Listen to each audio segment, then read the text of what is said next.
नमस्कार दोस्तों, ज्ञान गंगा आईएएस एकेडमी के यूट्यूब चैनल में आपका स्वागत है। आज हम आपके लिए लाए हैं हमारे भावी राष्ट्रपति श्रीमती द्रौपदी मुर्मू के जीवन के बारे में।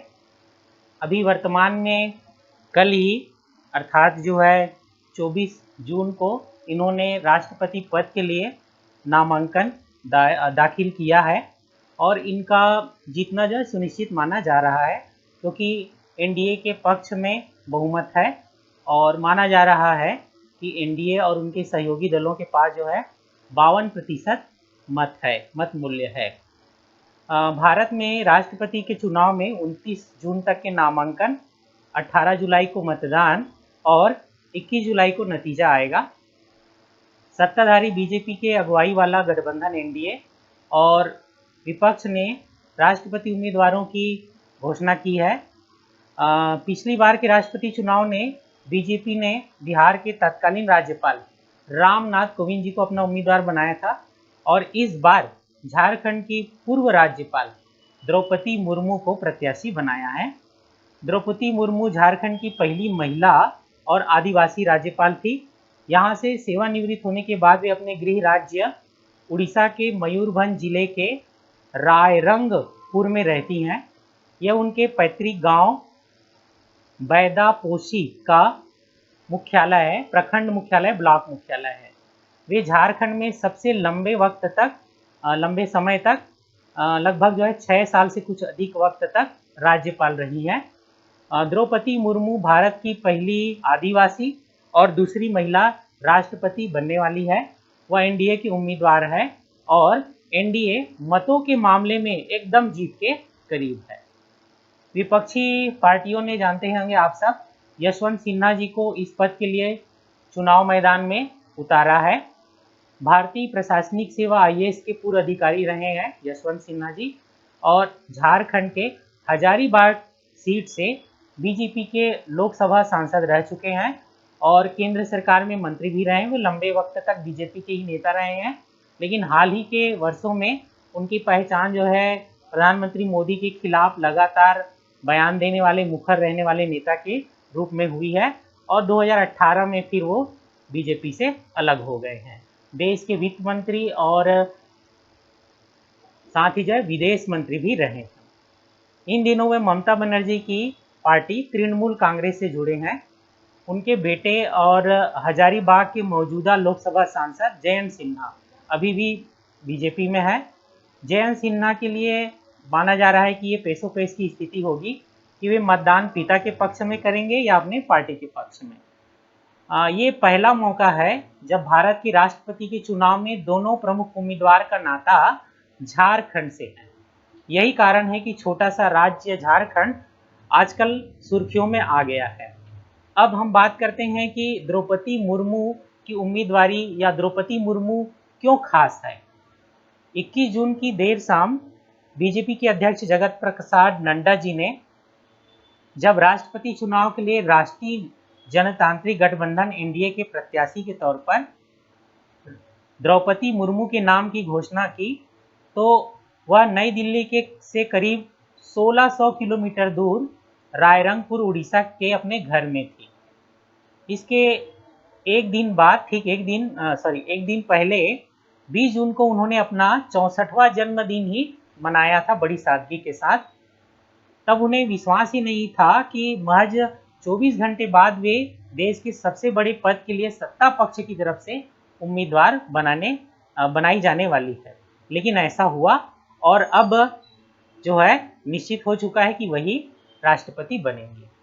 अपनी उम्मीदवारी की घोषणा के बाद उन्होंने मीडिया से कहा था कि मैं आश्चर्यचकित हूं और खुश भी, क्योंकि मुझे राष्ट्रपति पद का प्रत्याशी बनाया गया है। मुझे टेलीविज़न देखकर इसका पता चला। राष्ट्रपति एक संवैधानिक पद है और मैं अगर इस पद के लिए चुन ली गई तो राजनीति से अलग देश के लोगों के लिए काम करूंगी। इस पद के लिए जो संवैधानिक प्रावधान और अधिकार हैं, मैं उसके अनुसार काम करना चाहूँगी। इससे अधिक फिलहाल मैं और कुछ नहीं कह सकती, ऐसा उन्होंने कहा था, मीडिया को बयान दिया था। हालांकि सियासी गलियारों में और मीडिया में उनके नाम की चर्चाएं बहुत पहले से चल रही थी। और यही नहीं, अभी नहीं बल्कि 2017 में भी जब राष्ट्रपति का चुनाव हुआ था तब भी उनके नाम की चर्चा जोर शोर से चली थी, लेकिन अंतिम वक्त में बीजेपी ने बिहार के तत्कालीन राज्यपाल श्री रामनाथ कोविंद जी को राष्ट्रपति का प्रत्याशी बनाया था और वे चुनाव जीते भी, और बतौर राष्ट्रपति अभी 24 जुलाई को उनका कार्यकाल खत्म हो रहा है। द्रौपदी मुर्मू के अगर हम प्रारंभिक जीवन के बारे में बात करें, इनके जीवन परिचय के बारे में बात करें, तो साल 1979 में भुवनेश्वर के रमा देवी महिला कॉलेज से बीए पास करने वाली द्रौपदी मुर्मू ने अपनी पेशेवर करियर की शुरुआत ओडिशा सरकार के लिए क्लर्क की नौकरी से की थी। तब वह सिंचाई और ऊर्जा विभाग में जूनियर सहायक थे। बाद के सालों में वह शिक्षक भी रही हैं। उन्होंने रायरंगपुर के Shri Aurobindo integral education and research centre में मानद शिक्षक के तौर पर पढ़ाया भी है। नौकरी के दिनों में उनकी पहचान एक मेहनती कर्मचारी के तौर पर हुआ करती थी। अब उनके राजनीतिक करियर के बारे में बात करें, द्रौपदी मुर्मू ने अपने सियासी करियर की शुरुआत वार्ड काउंसलर के तौर पर साल 1997 में की थी। वार्ड काउंसलर अर्थात पार्षद के रूप में। तब वे रायरंगपुर नगर पंचायत के चुनाव में वार्ड पार्षद चुनी गई और नगर पंचायत की उपाध्यक्ष भी वहां बनाई गई। उसके बाद वे राजनीति में लगातार आगे बढ़ती गई और रायरंगपुर विधानसभा सीट में बीजेपी के टिकट पर 2 बार साल 2000 में और साल 2009 में विधायक भी बनी। पहली बार विधायक बनने के बाद वे साल 2000 से 2004 तक नवीन पटनायक जी के मंत्रिमंडल में स्वतंत्र प्रभार की राज्य मंत्री रही। उन्होंने मंत्री के बतौर करीब 2 साल तक वाणिज्य और परिवहन विभाग और मत्स्य पालन के अलावा पशु संसाधन विभाग भी संभाला। तब नवीन पटनायक की पार्टी बीजू जनता दल बीजेडी और बीजेपी उड़ीसा में संयुक्त रूप से गठबंधन सरकार चला रही थी। उस दौरान की ये बात है। साल 2009 में जब वे दूसरी बार विधायक बनी तो उनके पास कोई गाड़ी नहीं थी। एक टेन्योर पूरा होने के बाद भी उन्होंने कोई लाभ नहीं मिला था, कोई लाभ नहीं लिया था व्यक्तिगत। उनकी कुल जमा पूंजी सिर्फ 9 लाख रुपये थी और उन पर तब 4 लाख रुपये की देनदारी भी थी। उनके चुनावी शपथ पत्र के अनुसार तब उनके पति श्यामचरण मुर्मू के नाम पर एक बजाज चेतक स्कूटर और एक स्कॉर्पियो गाड़ी थी। इससे पहले वे 4 साल तक मंत्री रह चुकी थी। उन्हें उड़ीसा में सर्वश्रेष्ठ विधायकों को मिलने वाला नीलकंठ पुरस्कार भी मिल चुका है। साल 2015 में जब उन्हें पहली बार राज्यपाल बनाया गया झारखंड का, उससे ठीक पहले तक वे मयूरभंज जिले की बीजेपी अध्यक्ष थी। वह साल 2006 से 2009 तक बीजेपी के अनुसूचित जाति मोर्चा की उड़ीसा प्रदेश अध्यक्ष रह चुकी हैं। वे 2 बार बीजेपी अनुसूचित जनजाति मोर्चा की राष्ट्रीय कार्यकारिणी सदस्य भी रह चुकी हैं। साल 2002 से 2009 और साल 2013 से अप्रैल 2015 तक इस मोर्चा की राष्ट्रीय कार्यकारिणी सदस्य रही। इसके बाद वह झारखंड की राज्यपाल मनोनीत कर दी गई और बीजेपी की सक्रिय राजनीति से वो अलग हो गई, क्योंकि जब राज्यपाल और राष्ट्रपति जैसे संवैधानिक पद स्वीकार किया जाता है या उम्मीदवारी जिनको सामने आती है, उनको पहले अपने राजनीतिक दल से इस्तीफा देना पड़ता है। झारखंड की ये पहली महिला राज्यपाल रही हैं। 18 मई 2015 को उन्होंने झारखंड की पहली महिला और आदिवासी राज्यपाल के रूप में शपथ ली थी।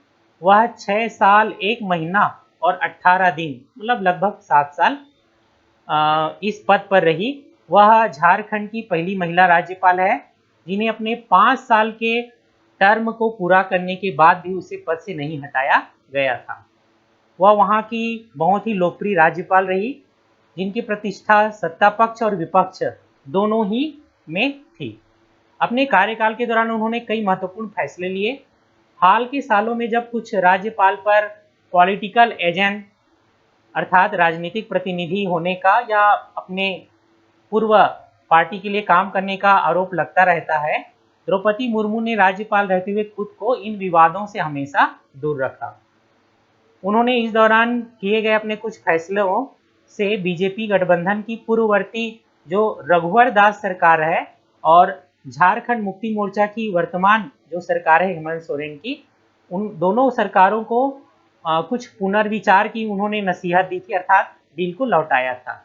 ऐसे कुछ विधेयक जिन्होंने विधेयक उन्होंने बगैर जो है लाग लपेट के लौटा दिया था, वापस कर दिया था पुनर्विचार के लिए। जैसे कि CNT SPT एक्ट एक संशोधन विधेयक था, इसके बारे में बात करें। वह साल 2017 के शुरुआती महीने थे। झारखंड में बीजेपी के नेतृत्व वाली रघुवर दास की सरकार थी और उनका संबंध प्रधानमंत्री मोदी जी से भी अच्छा माना जाता था और तत्कालीन अध्यक्ष अमित शाह जी से भी काफ़ी मजबूत माना जाता था। उस सरकार ने आदिवासियों की जमीनों की रक्षा के लिए ब्रिटिश हुकूमत के वक्त बनने वाले छोटा नागपुर काश्तकारी अधिनियम, इसी को बोलते हैं CNT एक्ट, और संथाल परगना काश्तकारी अधिनियम SPT एक्ट के कुछ प्रावधानों में संशोधन का प्रस्ताव तैयार किया। विपक्ष के हंगामे और वॉकआउट के बावजूद रघुवर दास की सरकार ने उस संशोधन विधेयक को झारखंड विधानसभा से पारित करा दिया। फिर इसे राज्यपाल की स्वीकृति के लिए भेजा गया। तब राज्यपाल रही द्रौपदी मुर्मू ने मई 2017 में यह विधेयक बगैर हस्ताक्षर के सरकार को वापस कर दिया और पूछा कि इससे आदिवासियों को क्या लाभ होगा। सरकार इसका कोई जवाब नहीं दे पाई और यह विधेयक कानूनी रूप नहीं ले सका। तब बीजेपी की ही नेता और लोकसभा के पूर्व उपाध्यक्ष करिया मुंडा और पूर्व मुख्यमंत्री जो वर्तमान में केंद्रीय मंत्री है श्री अर्जुन मुंडा ने इस विधेयक का भी विरोध किया था और राज्यपाल को चिट्ठी लिखी थी।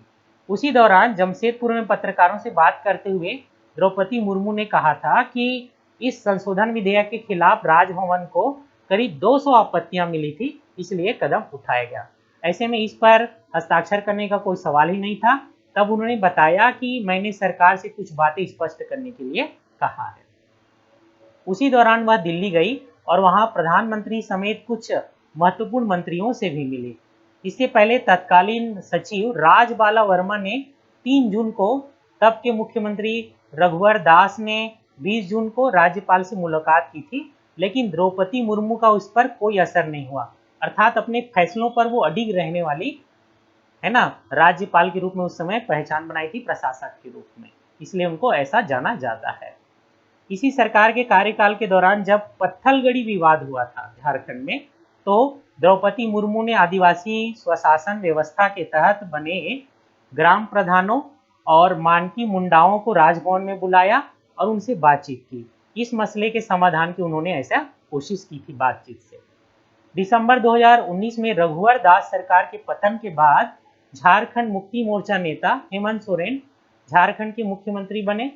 कुछ महीने बाद उनकी सरकार ने जनजाति परामर्शदात्री समिति TAC के गठन में संशोधन से संबंधित एक विधेयक राज्यपाल की मंजूरी के लिए भेजा, लेकिन द्रौपदी मुर्मू ने उसे भी सरकार को लौटा दिया और वह विधेयक TAC के गठन में राज्यपाल की भूमिका को खत्म करता था, क्योंकि राज्यपाल रहते हुए वे स्कूल कॉलेजों में लगातार भ्रमण करती रही। इस कारण कस्तूरबा स्कूलों की हालत सुधरी। उन्होंने साल 2016 में विश्वविद्यालयों के लिए लोक अदालत लगवाई और विरोध के बावजूद चांसलर पोर्टल को भी शुरू करवाया। इससे विश्वविद्यालयों में नामांकन समेत बाकी जो प्रक्रियाएं हैं ऑनलाइन किए जाने का रास्ता खुला। वे वीडियो कॉन्फ्रेंसिंग के माध्यम से भी विभिन्न कुलपतियों से लगातार संवाद करती रहती थी। उन्होंने जनजाति भाषाओं की पढ़ाई को लेकर लगातार निर्देश भी दिए। इसके कारण विश्वविद्यालयों में लंबे वक्त से बंद पड़ी झारखंड की जनजाति और क्षेत्रीय भाषाओं के शिक्षकों की नियुक्ति फिर से होने लगी। राज्यपाल रहते हुए द्रौपदी मुर्मू ने सभी धर्मों के लोगों को राजभवन में प्रवेश दिया। उनसे मिलने वालों में अगर हिंदू धर्मावलंबी शामिल रहे तो उन्होंने मुस्लिमों, सिख, ईसाई धर्मावलंबियों को भी राजभवन में उतनी ही इज्जत दी। उनका जीवन बहुत ही संघर्षपूर्ण रहा है। रायरंगपुर उड़ीसा से रायसीना हिल्स राष्ट्रपति भवन पहुंचने की होड़ में शामिल द्रौपदी मुर्मू का शुरुआती जीवन बहुत ही संघर्षों से भरा रहा है। उनका जन्म भारत की आज़ादी के करीब 11 साल बाद 20 जून 1958 को मयूरभंज जिले के बैदापूसी गांव में बिरंची नारायण टुडू की पुत्री के रूप में हुआ। वह संथाल आदिवासी हैं। उनके पिता अपनी पंचायत के मुखिया रहे हैं। अगर वह राष्ट्रपति चुनी जाती है तो ये आज़ादी के बाद जन्म लेने वाली पहली महिला, पहली राष्ट्रपति होंगी। उनके व्यक्तिगत जीवन के बारे में कई बातें अभी ज़्यादा आई नहीं है। उनकी शादी वैसे हुई थी श्यामचरण मुर्मू से, लेकिन कम उम्र में ही उनका निधन हो गया था इनके पति का। इनकी 3 संतानें थी, लेकिन इनमें से 2 बेटों की मौत हो चुकी है, वो भी असमय। उनके बेटे लक्ष्मण मुर्मू की मौत अक्टूबर 2009 में संदिग्ध परिस्थितियों में हुई थी। तब वह मात्र 25 वर्ष के थे। तब की मीडिया रिपोर्टों के अनुसार अपनी मौत से एक रात पहले वह भुवनेश्वर में अपने दोस्तों के साथ एक होटल में डिनर के लिए गए थे। वहाँ से लौटने के बाद उनकी तबीयत खराब हो गई। तब वह अपने चाचा के घर में रहते थे। उन्होंने घर लौटकर सोने की इच्छा जाहिर की और उन्हें सोने दिया गया। सुबह सुबह देर तक उनके सोने के कारण कमरे का दरवाजा जब नहीं खुला तो घर वालों ने उन्हें पहले एक निजी अस्पताल में और बाद में कैपिटल हॉस्पिटल में ले गए, जहां पर डॉक्टरों ने उन्हें मृत घोषित कर दिया। उनकी एकमात्र अभी जीवित संतान है उनकी बेटी। उनका नाम है इतिश्री मुर्मू, जो रांची में रहती है। उनकी शादी गणेश चंद्र हेम्ब्राम से हुई है। इसमें हम आपको जो फोटो दिखा रहे हैं उसमें उनके दामाद भी दिख रहे हैं, और अभी जो वर्तमान राष्ट्रपति हैं रामनाथ कोविंद जी, उनके साथ हाथ मिलाते हुए दिख रहे हैं, वही है। और बाजू में जो चश्मा लगाए हुए कम कद की एक महिला दिख रही है, वो अभी द्रौपदी मुर्मू की एकमात्र जीवित संतान है, उनकी पुत्री है ये है। और उनकी एक नातिन भी है, जैसे कि पिक्चर में देखा जा सकता है। उनकी नातिन का नाम है आद्याश्री। राज्यपाल रहते हुए द्रौपदी मुर्मू ने अपनी बेटी, दामाद और नतनी के साथ कुछ पारिवारिक कार्यक्रमों में हिस्सा लिया था। वे ज़्यादातर मंदिर गए हैं, जिससे जुड़ी तस्वीरें ज़्यादातर मीडिया में आई है। इसके अलावा उनके परिवार के बारे में अभी ज़्यादा जानकारी हासिल नहीं हुई है। इस प्रकार से ये इनका परिचय रहा। आपको ये अच्छा लगा होगा, है ना? और हम आपके लिए इसी प्रकार से इनकी जुड़ी हुई जानकारी और लाएंगे। अब जल्दी ही ये राष्ट्रपति बनने वाली है और सबको पता चल जाएगा कि वास्तव में कितनी अच्छी राज्यपाल के साथ जो है अब ये राष्ट्रपति रहेंगी। इनका कार्यशैली स्पेशल रहा है, इसलिए इनका चयन किया गया है और देश को पहली कोई आदिवासी महिला राष्ट्रपति मिलने वाली है।